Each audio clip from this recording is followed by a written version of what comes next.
I'm at the Moss Park Armory with Andrea Seward of Old Town CrossFit, and today we're going to go over a progression to get you squat cleaning effectively. Essentially what we're going to do is teach you to get momentum and elevation on that bar, rip under it and stand up. Fairly simple movement. We're going to start with the hang shrug. So Andrea, what I'd like you to do is go ahead and pick up that bar, and let's not worry about how she deadlifts it up right now. We'll address that in a minute, but I'd like you to go ahead and stand up. And she's going to get in what's called power position. So her chest is up, we've got an arch in the lower back, a slight bend in the hip and a slight bend in the knee. And all she's going to do is get to vertical, straight up and shrug. Go ahead, Andrea. Up shrug and back down and up shrug. Good, nice job. One more time. And up shrug and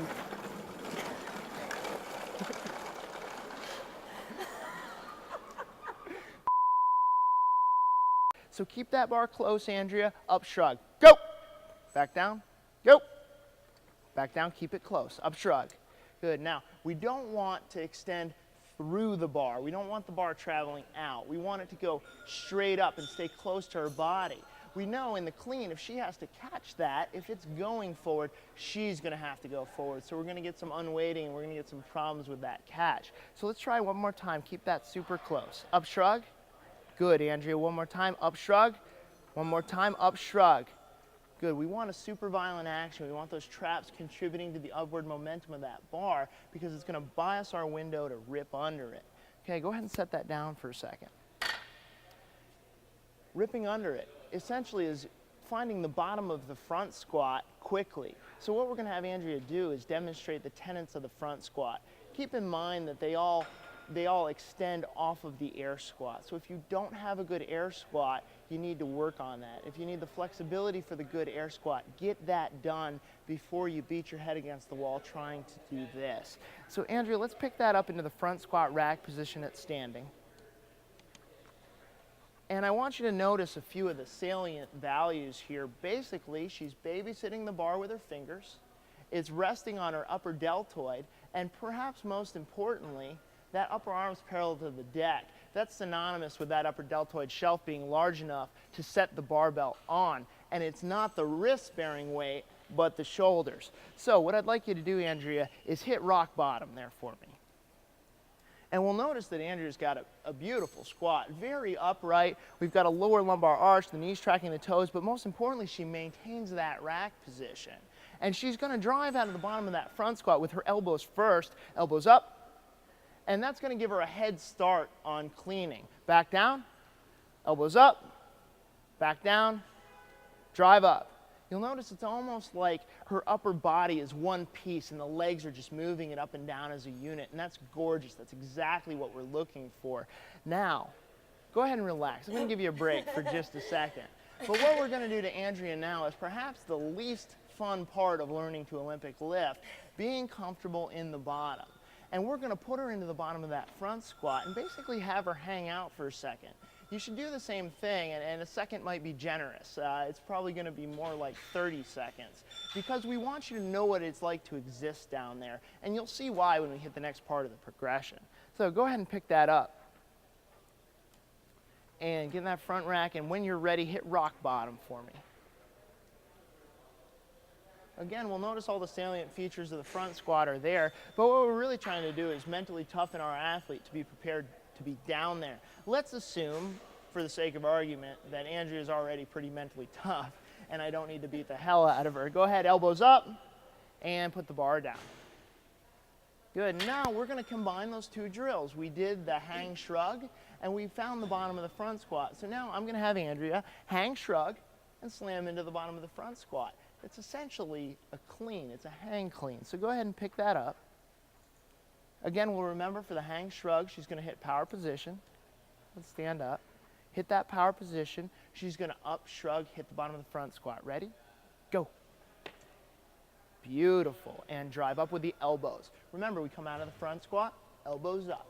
One more time. Let's get into that hang. Up shrug. Boom, and down, drive up. Go ahead and relax for a second. If you had your eye on that, you're going to notice the bar slammed down on Andrea a little bit on that second clean. One, it's pretty light because she's going to be doing about 500 of these. But two, her elbows need to be faster. the more rapid that elbow rotation is around the bar, the less crash we're going to get. And essentially, the more weight we're going to be able to clean. That action, boom, the faster that happens, the better we are at getting under that bar, ripping under being solid in that catch, because we know that in the bottom of the front squat, we've got to have that elbow up position. The sooner we get there, the better off we are. Let's do a couple more, Andrea. Go ahead and pick that up. We're gonna up shrug and hit the bottom of that front squat hard and fast with quick elbows. Ready? Go. All right, what didn't she do? You didn't hit extension, Andrea. Go ahead, stand up, back down. Remember, we gotta hang shrug. Get all the way up. Ready? Go. Beautiful. Good, and there was a little crash. I have a feeling it's got a lot to do with the weight, but notice if you are having a sore collarbone, the odds are that you're not getting around fast enough. Elbows up. Good, and go ahead and put the bar down. Before we start taking this from the floor, there's one more really salient feature that we've got to hit upon. We don't want our athletes hanging out in the bottom of the squat. In fact, the only reason we put you down there is we want you comfortable in the bottom. But what Andrea's got to be able to do is hit the bounce. And the bounce is a weightlifting term referring to the stretching and shortening of the hamstring. When she hits the bottom, that hamstring's stretched out. And all it wants to do, just like a rubber band, is slap shut. So what we're going to have her do is get up, rip under into that front squat, and as soon as you feel that hamstring happen, you hit bottom, you're right back up. So we're going to use the bounce. You ready? All right, on your own time, Andrea, I want you to give me 2 full-on hang cleans, okay, from the power position, and I want you to hit that bounce. Beautiful bounce. Give me more extension on the up shrug. Nice. That bounce is tremendously helpful. Go ahead and put that down. Andrew's lifting about 53 pounds right now, and the Olympic caliber athletes, we see them cleaning in excess of 400 and on rare occasions even 500 pounds. Without that small physiological advantage of the bounce, they're never going to stand up with that load, even these strong dudes. So it's to your advantage to learn to hit that early and often. Now, that's almost a clean, right? The only thing we need now is to take it off the deck. Andrea, what I want you to do is deadlift the bar up. So she's going to put her feet right under her hips. You're going to hear this in Oli, referred to as the jumping position or the pulling position.